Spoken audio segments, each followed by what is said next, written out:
तो आज काफी दिनों बाद मैं फिर से एक रैंकिंग वीडियो बना रहा हूँ। वैसे इस वीडियो में मैं आयरन मैन की फाइट्स को रैंक करने वाला हूँ। अब ऐसा हो भी सकता है कि इस वीडियो में आयरन मैन की कुछ छोटी मोटी फाइट्स इंक्लूड ना हो। और हाँ, ये रैंकिंग मेरी पर्सनल लिस्ट है, इसलिए अगर आप इससे एग्री नहीं करते हो तो कोई बात नहीं, कमेंट्स में हमें अपनी लिस्ट जरूर बता देना। देखो यार, चाहे कुछ भी हो, पर आयरन मैन को एक्शन में देखना मुझे बहुत ही पसंद है। और इस एक्शन की शुरुआत ही नहीं होती अगर 2008 में आई मूवी आयरन मैन न बनी होती तो। और इसीलिए नंबर 10 पर जो हमारी फाइट है वो है Iron Man versus iron monger. Iron monger को आयरन मैन के मार्क 1 सूट के टुकड़ों से ही बनाया गया था और ये बैटल सच में बहुत ही जबरदस्त थी, क्योंकि यहाँ पर पहली बार आयरन मैन के सामने कोई इतना पावरफुल सुपर विलेन आया था। अब आयरन मैन के सामने पहली बार कोई ऐसा सुपर विलेन आया था और उसे लड़ने का एक्सपीरियंस नहीं था, जिस वजह से ज्यादा चांसेस थे कि आयरन मॉन्गर उस बैटल में जीत जाता। पर ऐसा हुआ नहीं, क्योंकि जहाँ पर आयरन मैन का आर्मर काम नहीं आया वहीं पर टोनी स्टार्क का दिमाग काम आया और अपनी चालाकी की वजह से ही वह आयरन मॉन्गर से जीत पाया था। Iron Man versus whiplash. अब इस रैंकिंग पर मैंने विप्लैश की स्टार्टिंग वाली बैटल और फाइनल बैटल दोनों को ही रखा है। स्टार्टिंग वाली बैटल में विप्लैश गुस्से में सिर्फ अपना बदला लेने आता है, जिस वजह से उसके पास अपना कोई आर्मर नहीं होता।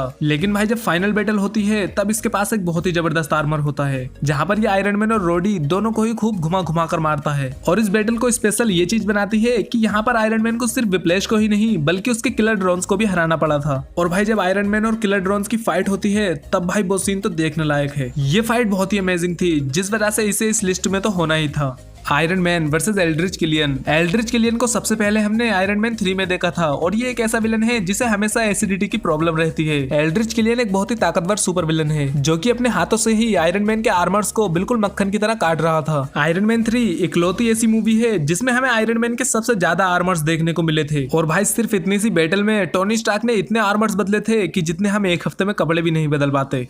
अमीर होने के फायदे। Iron Man versus Ultron. अब यहाँ पर मैंने एवेंजर्स एज ऑफ अल्ट्रॉन में हुई 2 बैटल्स को रखा है, एक तो फाइनल बैटल और दूसरी वो जहाँ पर अल्ट्रॉन अपनी न्यू बॉडी के लिए वाइब्रेनियम लेने जाता है। इस मूवी को और भी स्पेशल बनाते हैं वांडा और पिएत्रो, क्योंकि ये दोनों अवेंजर्स के साथ नहीं बल्कि उनके खिलाफ होते हैं। पर मूवी के क्लाइमेक्स आते आते ये दोनों भी अवेंजर्स बन जाते हैं। हालांकि अवेंजर्स एज ऑफ अल्ट्रॉन अभी तक की आई चारों अवेंजर्स मूवी में सबसे लेस पॉपुलर है, पर इसका विलन फिर भी काफी दमदार था। अल्ट्रॉन स्पेशल विलन इसलिए था क्योंकि इसके पास बाकी सुपर विलन्स की तरह कोई फिजिकल बॉडी नहीं थी, मतलब इसे फिजिकली डिस्ट्रॉय कोई कर ही नहीं सकता। अवेंजर्स एज ऑफ अल्ट्रॉन के बाद ये विलन हमें एमसीयू में कभी दिखा ही नहीं, पर अब मुझे ऐसा लगता है कि फेज 4 में इसका भी रिटर्न हो जाएगा। Iron Man versus Chitauri army. अब मैं जानता हूँ कि चित्तौरी आर्मी की फाइट सिर्फ आयरन मैन के साथ नहीं बल्कि पूरी एवेंजर्स के साथ हुई थी, पर भाई यहाँ पर आयरन मैन के इतने तगड़े तगड़े मोमेंट्स थे कि इस बैटल को तो इस लिस्ट में होना ही था, क्योंकि आयरन मैन ही वो एवेंजर था जिसने चित्तौरी आर्मी के खिलाफ लड़ाई शुरू की थी और उसी ने ही अपनी जान की परवाह न करते हुए इस लड़ाई को खत्म किया था। दी एवेंजर्स हम लोगों के लिए बहुत ही स्पेशल है, क्योंकि यही वो पहली मूवी थी जिसमें सारे एवेंजर्स इकट्ठा हुए थे और उसी की बदौलत आज हमें एमसीयू में मल्टीवर्स भी दिख चुका है। Iron Man versus Hulk. ये बैटल भी हमें एवेंजर्स एज ऑफ अल्ट्रॉन में ही देखने को मिली थी, जहाँ पर आयरन मैन अपने हल्क बस्टर आर्मर में होता है और हल्क अपनी फुल रेज में। और इतनी रेज में होते हुए भी हल्क आयरन मैन के सामने नहीं टिक पाता। पता नहीं यार मार्वल ने हल्क को मंदिर का घंटे क्यों बना दिया है, जो भी आता है बजाकर चला जाता है। हल्क को कॉमिक्स में बहुत ही ज्यादा स्ट्रॉन्ग दिखाया गया है, पर मूवीज में तो उसके दिन भी पूरे हो गए और हमें उसका वो रूप कभी देखने को ही नहीं मिला।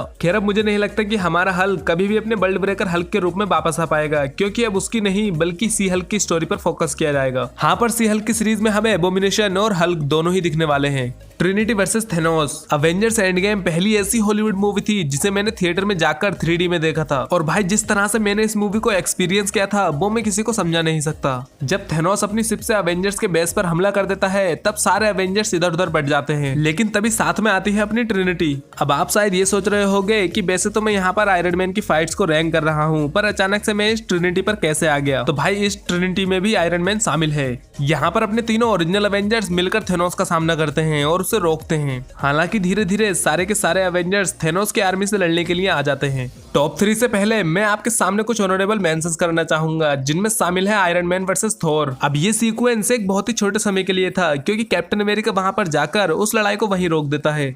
Iron Man versus terrorist. अब मुझे नहीं लगता कि ये कोई लड़ाई थी, इसे पिटाई कहना सही रहेगा, क्योंकि टेररिस्ट आयरन मैन का कुछ भी नहीं बिगाड़ पाए थे और इसीलिए ये कोई बैटल नहीं थी। Iron Man versus war machine. आप सब लोग जानते हैं कि ये एक दूसरे के काफी अच्छे दोस्त हैं, इसलिए इस बैटल में ये सिर्फ एक दूसरे को रोकना चाहते थे, जान से मारना नहीं। वैसे ये बैटल थी काफी मजेदार। Airport battle. अब यहाँ पर तो किसी एक इंडिविजुअल सुपर हीरो के ऊपर फोकस रखा ही नहीं गया है, बल्कि सारे के सारे एवेंजर्स पर फोकस किया गया है, इसलिए इस बैटल को मैं आयरन मैन की बैटल नहीं कह सकता और यही वजह है कि ये फाइट इस लिस्ट में में नहीं है, लेकिन अगर बात अवेंजर्स की बैटल्स की हो तब भाई ये one of the best battle है, Iron Man versus Black Order. मैं बात कर रहा हूँ अवेंजर्स इन्फिनिटी वार की, जहाँ पर इवोनिमो डॉक्टर स्ट्रेंज से टाइम स्टोन लेने के लिए आया होता है और यहाँ पर अपना ब्रूस बैनर हल्क के रूप में नहीं बदल पाता, जिस वजह से अपने आयरन मैन को कल ऑब्सिडियन का सामना करना पड़ता है। यहाँ पर पहली बार हमने ब्लैक ऑर्डर को फाइट करते हुए देखा था और यही वो पहला सीन था जहाँ पर हमने आयरन मैन का मार्क 50 देखा था। वैसे मुझे इस मूवी में ब्लैक ऑर्डर ज्यादा ताकतवर नहीं लगे थे, क्योंकि यहाँ पर उन सबकी मौत को बड़ी आसानी से होते हुए दिखाया गया था। जब आयरन मैन कल ऑब्सिडियन से लड़ रहा होता है तभी यहाँ पर स्पाइडरमैन की भी एंट्री होती है,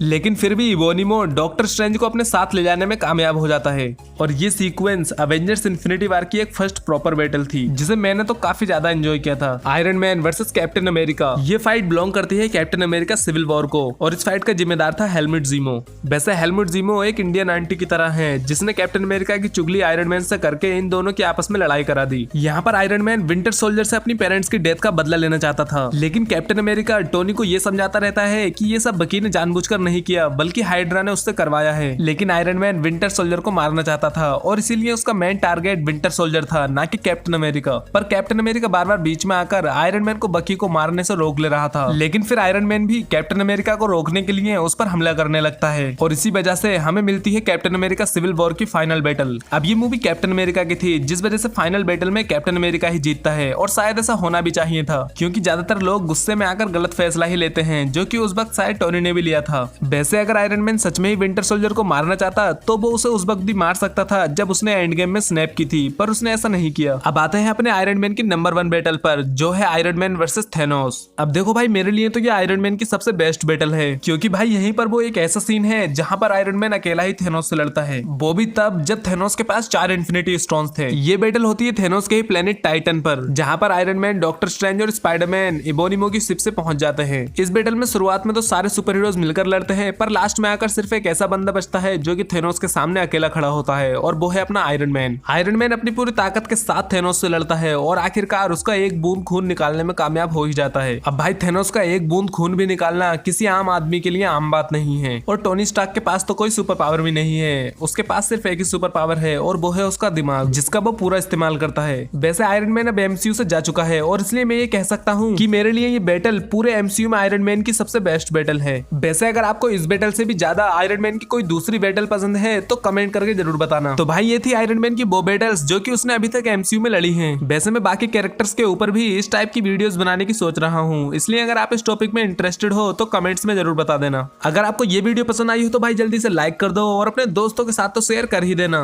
वैसे सब्सक्राइब का बटन भी फ्री ही है, इसलिए अगर आप इस टाइप की वीडियोस देखने में इंटरेस्टेड हो तो इस चैनल को सब्सक्राइब जरूर कर लेना।